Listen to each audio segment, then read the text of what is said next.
Hi යාළුවනේ ඔයාලට කොහොමද හැමෝම හොඳින් ඉන්නව නේද? මට ඉරිදා තමයි වීඩියෝ එකක් කරගන්න හම්බුනේ. අද තමයි මම වීඩියෝ එක එඩිට් කරේ. ඉතින් අලුතෙන් ආව නිසා තාම කොහෙවත් ඇවිදින්න යන්න බයයිනේ. ඒ නිසා ටිකක් එපාර්ට්මන්ට් එක ළඟ තියෙන තැනකට පොඩ්ඩක් ගියා. පාක් එකක් තියෙන එතෙන්ට ගියා. ඔයාලත් යන් ඒ පාක් එක කොහොමද කියලා බලන්න. අපිට නම් හිම මේ සිටියකට වැඩි හිම වැටිලා නැහැ. චුට්ටක් වගේ වැටිලා තිබ්බේ. සීතලයි ඒ උනාට එළියේ යන්න බෑ.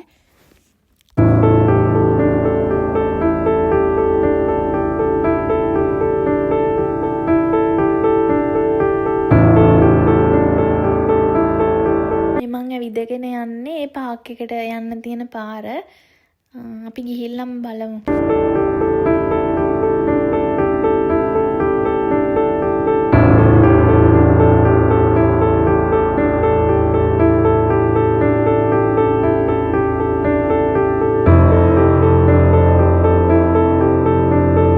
තමයි මේ පාක් එක.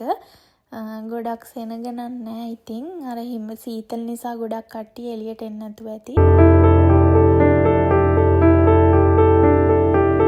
මම ඊළඟ වීඩියෝ එකක් අරගෙන එන්නම් ඔයාලට. මගෙන් එම්බසි එකෙන් මොනවද අහපු ප්‍රශ්න, මං කොහොමද ආවේ, ඒක ගැන මං මොකද්ද කරන්නේ ජොබ් එක. මං ඒ වීඩියෝ එකකින් ඊළඟ වීඩියෝ එකකින් අරගෙන එන්නම් ඔයාලට. මේ තියෙන්නේ සුදු පාටට වගේ හිම වැටිච්චා. ඒවා මං හිතන්නේ අවුවත් වැල්ලා තියෙන නිසා ටිකක් දිය වෙලා තියෙන්නේ.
ඊළඟට ඔයාලට ලස්සන වීඩියෝස් අරගෙන එන්නම්. මං තාම අලුත් නිසා ඉතින් තාම කොහෙවත් ඇවිද්දේ නැහැ. සබ්ස්ක්‍රයිබ් කරලා බෙල් අයිකන් එකත් ක්ලික් කරලා තියාගන්න. ඊළඟට ඔයාලට මං එම්බසි ඉන්ටර්විව් එකේ මොනවද අහුවේ ඒ ප්‍රශ්න ඒක ගැන කතා කරන්නම්. එතකන් හැමෝම පරිස්සමෙන් ඉන්න.